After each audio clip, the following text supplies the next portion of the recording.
How many repetitions to fatigue should you be doing? This is a listener question. Actually comes from an insider, way inside, one of our Flipping 50 community members who's in the membership. And yet she asked it on one of our public pages, our Facebook group, the Insiders. So I'm going to go ahead and honor it here. And those of you who are podcast listeners, your YouTube channel followers, or your Flipping 50 TV episode binge watchers. This is your place. That group is where you too can ask your questions, and we save them all for a future podcast, or we'll offer you a quick tip where you can go and get it, the answer, in a prior episode. So this is just an expert Q&A about this question that is oh so common. So want to make sure I hit it again and answer it with clarity for you. I'm Debra Atkinson. You're listening to Flipping 50, where I address your top struggles and concerns, and most of all, we hope we inspire you to start, restart, and do the best type of exercise that's inclusive of your hormone needs, but also of your joints and respectful for what's happened in this yummy last 5 decades of your life that's gotten you to this moment and what you want for the next 5 decades. If you're not currently doing a program, I encourage you to try the 5-day flip, and I'll put the link to that in the show notes. It's a quick look at how do I program for myself and for my private clients. How does each day complement the next and the one before it? So you're not doing random exercise, you're doing progressive exercise that gets you results and right away should be making you feel better. We've got to let go of that idea that if we feel miserable doing it, somehow we will feel better when it's over. It's just oh so wrong and backwards. So let's use the wisdom of the life experience we've got and agree there's a better way. And no, you're not broken. I'm not going to treat you like a little flower. However, you may need a reset. And doing less exercise, but doing it better is often the first step to actually feeling better. All right, let's dive in. So this question comes from Shelly, who asks, all right, if the demonstration in the video is say 20 repetitions for a set or say a full minute of exercise, am I using too heavy of weights if I fatigue at 6 or 7? Maybe my better question, she says, is there a minimum number of reps that I should be doing? And then do I want to wait if Debra finishes, or should I pause and do a few more once I get rested?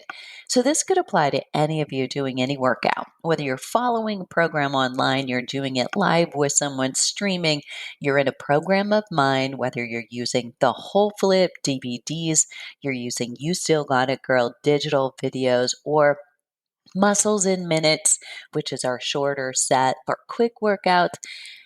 And you wonder, wait a minute, I'm not perfectly going to fatigue at exactly the same repetition of the leader. What do I do in that case? Great question. So thanks for asking, Shelly. So, how many repetitions to fatigue that is ideal for you? And that's really important. I'm in your earbud, in your car. I'm not sure where we're connecting right at this moment, but my only concern about giving you this answer is it can't be generic. I'm not going to talk to all women in menopause. What I'm talking to, or who, is you. So you and I have to co-collaborate because unfortunately this is a one-way street right now. Right? So if we were coaching uniquely together privately on a weekly call, that's how we get to what really works for my VIP clients.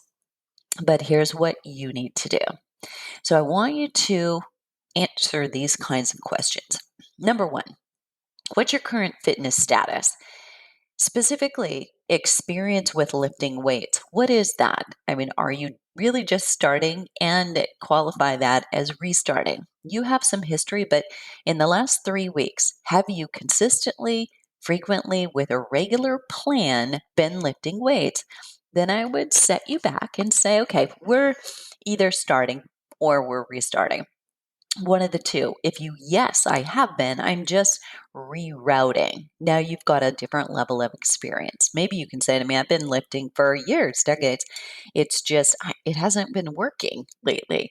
Okay, different story. So, and that tells me your joints and ligaments are ready for more. Okay. And that should tell you the same.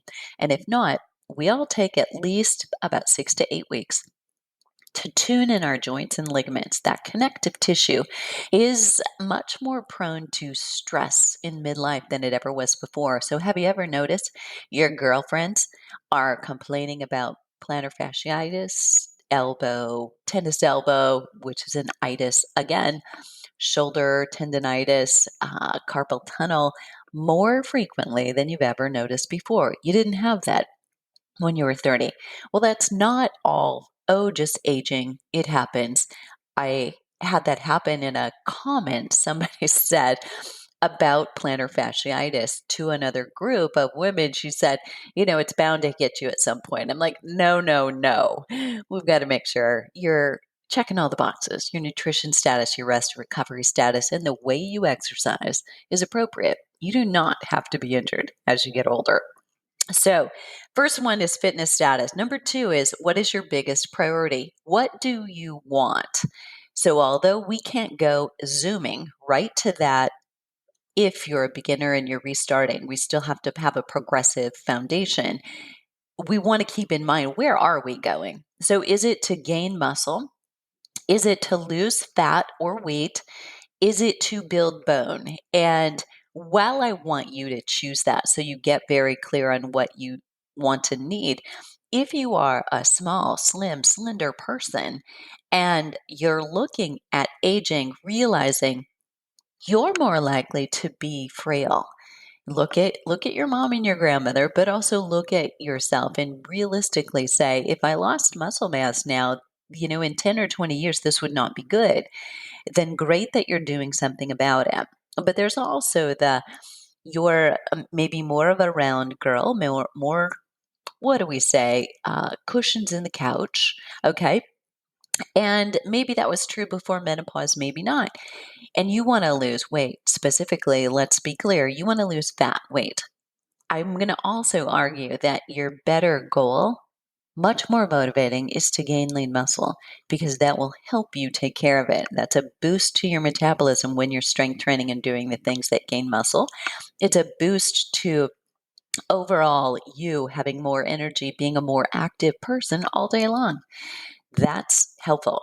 But I want you to identify that, nail it down. All right. Your biggest priority is what? So you've got two things. What's my current fitness status? Am I a beginner, a restarter, kind of intermediate, and or am I advanced? I've been doing this for a while. Or two, your biggest priority going forward. What is it that you want right now? Three is what conditions or existing injuries do you have? What joint issues do you have? Plantar fasciitis? Have you had a history of it? Because you're a little bit more prone to it. That said, you did not hear me say you're going to get it again. All right? Be clear.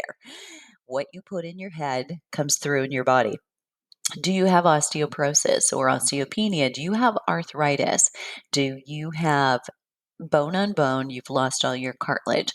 And someone asked me very recently, isn't that the same thing as arthritis? No, not necessarily. So, rheumatoid arthritis, it's similar to osteoarthritis, but not necessarily. So, losing all cartilage, it's a status that could apply to many people because of trauma. Hormone status. What is your hormone status? So, you may not have had a lab test to tell you what is your hormone status, but any good hormone related coach can probably give you a pretty good synopsis of, okay, here's what's happening most likely based on your signs and your symptoms. Coaches, personal trainers should all be asking you at intake, how's your sleep? How are you dealing with stress? How's your skin? Have there been any major changes? Meaning you're seeing less elasticity, more wrinkles. It's kind of dead. It's not turning over the same anymore. How's your digestion? How's your elimination? How's your libido? All of those things hint at exactly what's going on with your hormones.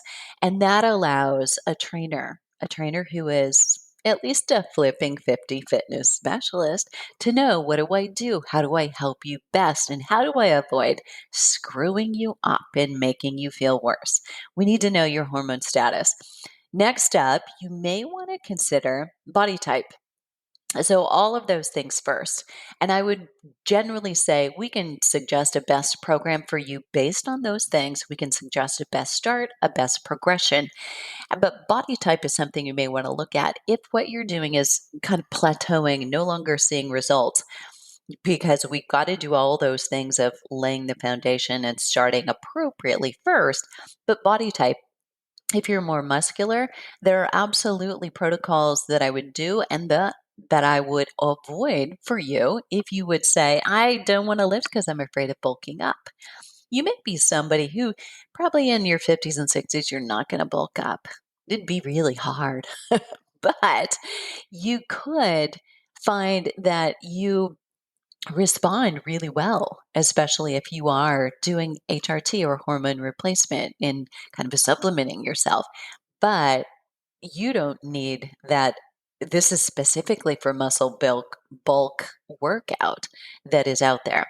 If you're an ectomorph, you're linear, you're lean, you've always been more on the slender and the slim side, you actually want more muscle mass. You want to be sure you don't lose it, and or you want to maintain. You may say, no, I don't. I kind of like being my skinny self.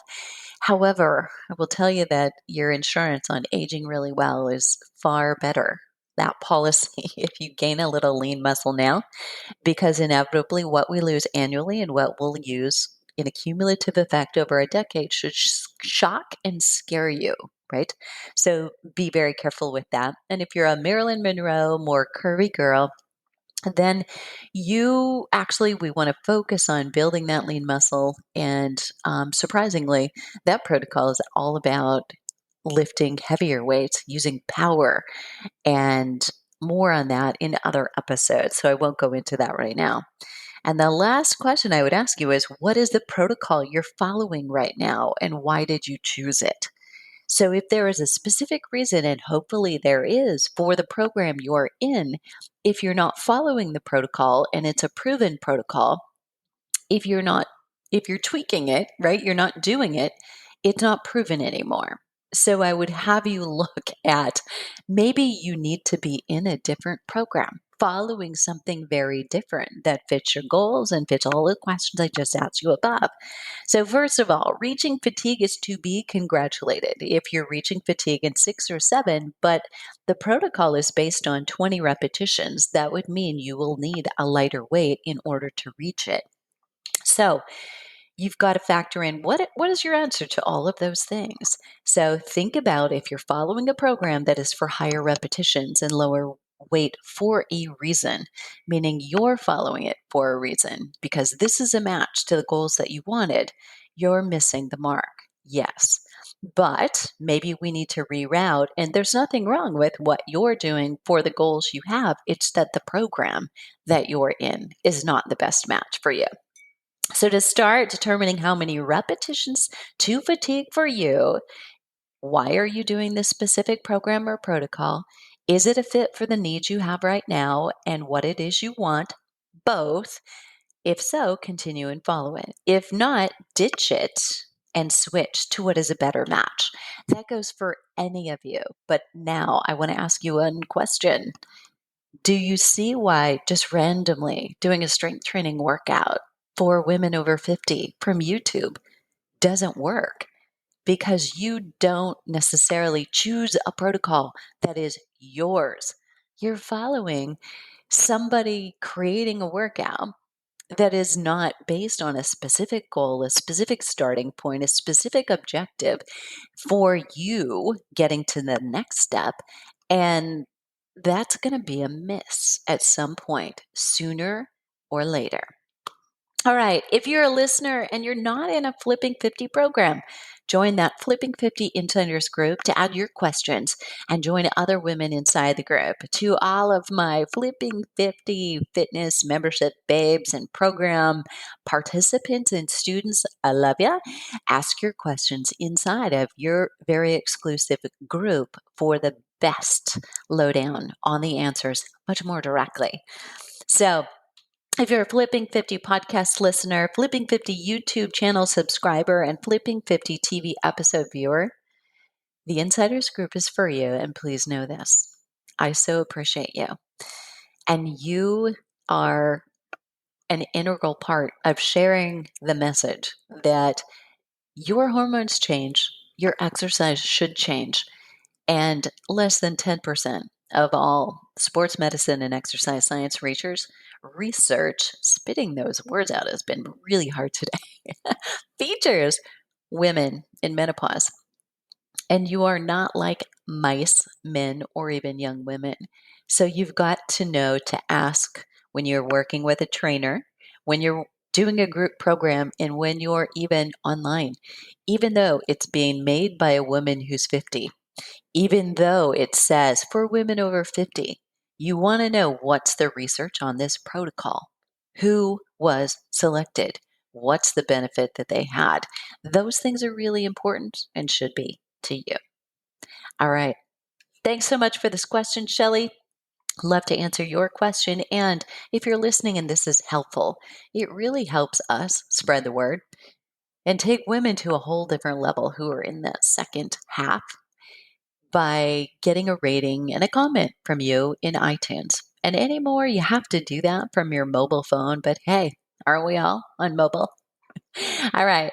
What are you waiting for? Let's start flipping 50 today.